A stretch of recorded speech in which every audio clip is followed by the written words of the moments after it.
Hello my dear students, I hope you all are fine. Today in this video, let's continue our chapter which is motion and measurement of distance. This chapter is related with the nature's property and hence it is in physics.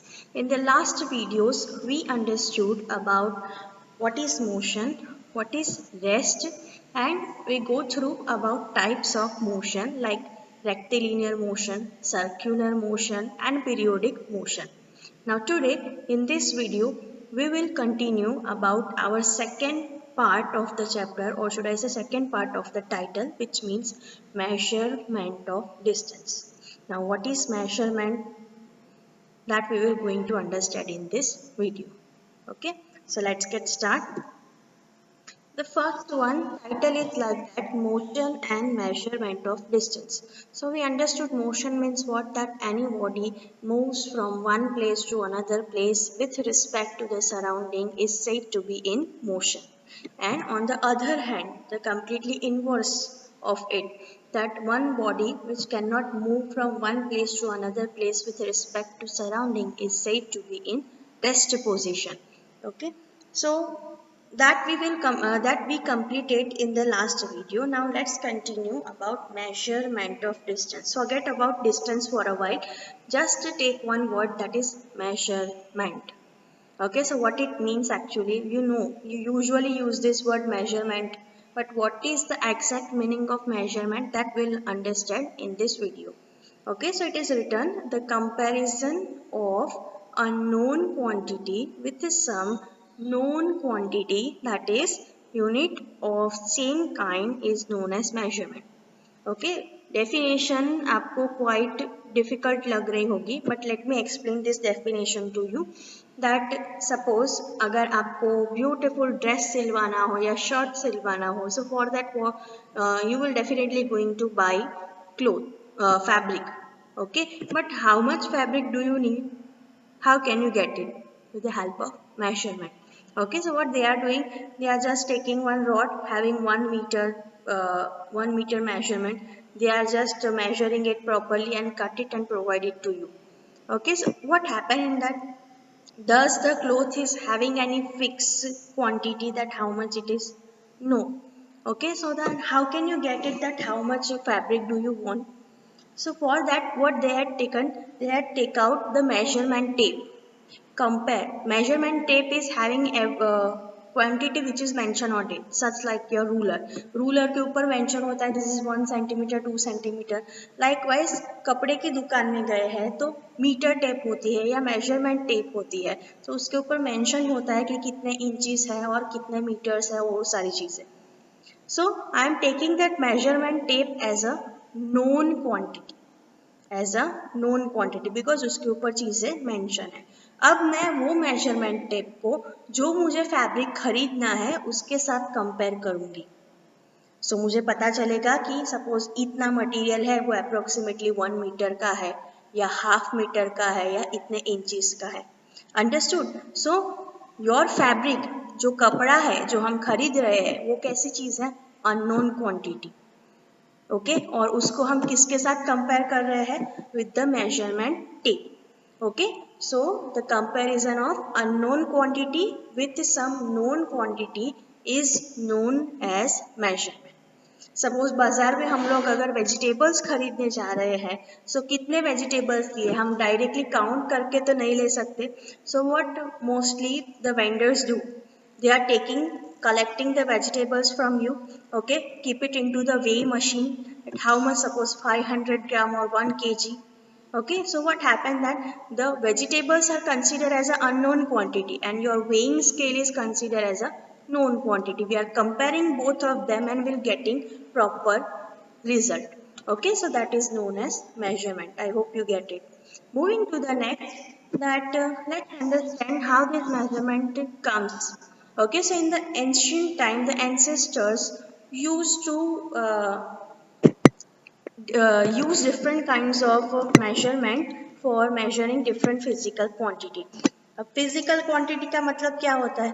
Physical quantity का मतलब है जैसे कि कोई भी चीज़ की length नापनी हो, okay, length major करनी हो, या किसी का वजन मेजर करना हो, कितना टाइम हुआ है वो मेजर करना हो, सो ये सारी चीज़ों को बोला जाता है फिजिकल क्वांटिटी।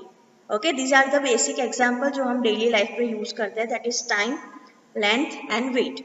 ओके, ऐसी तो बहुत सारी फिजिक्स के अंदर क्वांटिटी है, तो उनको क्या बोला जाएगा, physical quantity. The physical quantity has to be measured with respect to some fixed quantity. Okay, and उसी को बोलते हैं यूनिट। अगर आप सब्जी खरीदने जाओ और वो आपको बोले कि आपकी सब्जी 100 मीटर की हुई, तो क्या वो सूटेबल है? नो। अगर आप सपोज टेबल बना रहे हो, तो टेबल बोले कि टेबल आपका जो है उसकी लेंथ 1 kg है, तो क्या वो सूटेबल है? नो। क्यों नहीं है? क्योंकि हर एक फिजिकल क्वांटिटी का एक फिक्स यूनिट होता है। क्या होता है? Fix unit. सो उसको क्या बोलते हैं? यूनिट। यूनिट मतलब क्या? कोई भी चीज़ की फिक्स क्वांटिटी को बोला जाता है यूनिट। जैसे कि आपके पास एक रूलर है, सो रूलर के अंदर सारी चीज़ें मेंशन होती है, किस में? सेंटीमीटर में। तो वो सेंटीमीटर क्या है? उसका यूनिट है। ओके, वे मशीन के ऊपर सब्जी रखते हो, तो सब्जी में सिर्फ नंबर्स नहीं होते, उसके साथ दो अल्फ़ाबेट्स होते हैं। वो अल्फ़ाबेट्स कुछ नहीं बल्कि एक फिक्स क्वांटिटी होता है फिजिकल क्वांटिटी का, उसको बोलते हैं यूनिट। ओके, सो हर एक फिजिकल क्वांटिटी का एक फिक्स क्वांटिटी होता है जिसको हम बोलते हैं यूनिट। जैसे कि लेंथ है, तो लेंथ के बहुत सारे यूनिट्स हैं, जैसे सेंटीमीटर है, मिलीमीटर है, मीटर है, किलोमीटर है, लाइकवाइज इवन लाइट ईयर भी है। ओके, एंड वजन, वेट, किसी चीज़ का मास फाइंड आउट करना हो तो हमारे पास है मिलीग्राम है, ग्राम है, किलोग्राम है, टन्स है, क्विंटल्स है, एक्सेट्रा। ओके, सो वो सारी चीज़ों को क्या बोला जाएगा? यूनिट बोला जाएगा। क्लियर? सो कोई भी चीज़ का मेजरमेंट करना हो तो आपके पास आपको क्या पता होना चाहिए? तो फर्स्ट थिंग जो हमें पता होनी चाहिए, that is the unit of measurement.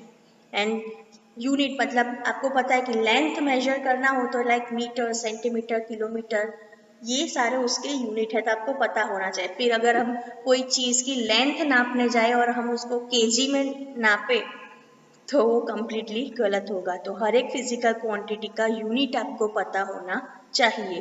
Next one, the number of units that particular quantity measures. Okay, particular numbers होते हैं। अगर आप कोई भी सब्जी वे मशीन के ऊपर मेजर करते हो तो आपको कुछ डिजिट्स दिखाई देते हैं, like 500, like 1.000, like wise. So what is that? वो नंबर्स होते हैं यूनिट के। भाई 500 है तो वो 500 क्या है? 500 ग्राम। हमें यूनिट पता है, दैट इज ग्राम। ओके, और वो डिजिट है, वो आपको पूरी कंप्लीट इंफॉर्मेशन प्रोवाइड करेगा कि रिस्पेक्टेड अननोन क्वांटिटी इतनी है, with the help of numbers and with the help of unit. Okay, so कोई भी चीज़ को मेजर करना हो तो आपके पास ये दोनों चीज़ होनी चाहिए। Okay, now moving to the next, that in the ancient time people used to measure different things with the help of their body parts. Okay, like suppose अगर उनको लेंथ मेजर करनी होती थी तो वो अपनी हैंड से या अपने आर्म से मेजर करते थे। अगर उनको कोई भी चीज़ लाइक वजन नापना होता था तो वो उसको उठा के अप्रॉक्स measurement लगाते थे। Okay, so likewise they are using, so that we are going to learn first and then we'll move for the modern technology.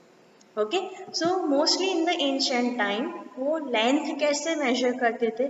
So with the help of different methods are given, which is hand span, then cubit, then arm length, then fathom and footstep. Footstep आपको पता है इन सब में से, है ना?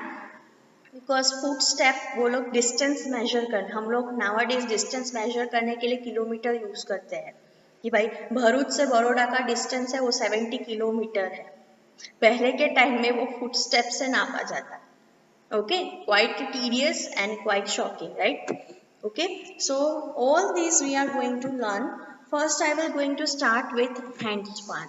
What is hand span? Hand span is written that the length between your the tip of the thumb and the little finger when stretched. मतलब जब आप थंब को एंड लास्ट फिंगर को स्ट्रेच करो और वो जो लेंथ होती है उसको बोला जाता है हैंड स्पान। ओके, तो अगर आपके घर में अगर कोई टेबल है या कोई भी चेयर है, तो आप आज एक एक्टिविटी करना कि उसको हैंड स्पान से मेजर करना कि कितना हैंड स्पान की आपकी चेयर है या हैंड स्पान की आपकी टेबल है। ओके, सो हैंड स्पान मतलब क्या, your thumb tip and little fingers tip, जब उसको कंप्लीटली स्ट्रेच किया हुआ हो वो। अब अलग अलग पर्सन का अलग अलग हो सकता है। Okay, moving to the next, that is cubit. Cubit मतलब, क्यूबिट किसने इन्वेंट किया था पता है? क्यूबिट है वो इजिप्शियन ने इन्वेंट किया था। ओके, और वो क्यूबिट से क्या करते थे, क्यूबिट के अकॉर्डिंग मेजरमेंट लेके वो लोगों ने पिरामिड बनाया हुआ है। ओके, अच्छा क्यूबिट क्या, क्यूबिट मतलब आपकी एल्बो से लेके आपकी मिडल फिंगर तक का जो लेंथ है उसको बोला जाता है क्यूबिट। फोटो में आपको दिखाई दे रहा है कि ये है आपकी मिडल फिंगर, यहाँ से स्टार्ट हुआ और आपकी एल्बो तक वो फिनिश हुआ। ये जो लेंथ है उसको क्या बोला जाता है, क्यूबिट बोला जाता है। Okay, so cubit were using for measuring the cloth की अगर मेजरमेंट करना था अगर एंशिएंट टाइम में, तो they were using this method name as cubit. Next one is arm length. Arm length means length between the shoulder and the middle finger, मतलब आपका shoulder जहाँ से शुरू होता है और आपका आर्म अच्छे से पहले स्ट्रेच करो। सो आपका आर्म जहाँ से शुरू होता है वहाँ से लेके आपके फिंगर में कौन सी फिंगर सबसे लंबी होती है, exactly the middle finger. So shoulder से लेके मिडल फिंगर तक की जो लेंथ है उसको बोला जाता था आर्म लेंथ। आर्म लेंथ का यूज भी मोस्टली वो लोग फैब्रिक्स को मेजर करने के लिए यूज करते थे। Okay, as well as room की जो लेंथ है वो फाइंड आउट करने के लिए वो लोग यूज करते थे। Next one is fathom. Fathom मतलब क्या, फैथम मतलब आप एकदम स्ट्रेट खड़े रहो और खड़े रहने के बाद अपने दोनों आर्म्स को अच्छे से कंप्लीटली स्ट्रेच करो। सो आपके राइट हैंड की मिडल फिंगर से शुरू करके लेफ्ट हैंड की मिडल फिंगर तक का जो लेंथ होता है उसको बोला जाता है fathom. Like starts from here to here. Okay, so इसको बोला जाता है fathom. So these are the techniques which ancestors using for measuring the length of different objects. Okay, you might seen that madam आपने foot step बाकी रखा। Foot step इसलिए बाकी रखा है because first I have to taught you what do you teach you what do you mean by the term distance, and distance के बाद फिर हम लोग पढ़ेंगे फुट स्टेप का मतलब क्या है। Okay, so I hope you get it, the ancestor system for measuring length, which are hand span, then cubit, then arm length and fathom. Okay, clear? In the next video we will going to understand about what is distance, what is footstep, and why we are not using this measurement system which ancestor were used to. Okay, till then just stay happy and don't forget to do this activity. आज ये सारी method से आपके घर की जो भी सारी चीज़ें हैं उसको मेजर करो. And one more thing, one girl is there, she has given the examples of periodic motion and circular motion. Her name is Taslima Bhagat. Okay, so beta congratulations, you are doing very well and I am proud of you. Remaining student, please be more involved so that you will also learn something new. Till then, just stay happy. Have a nice day. Bye.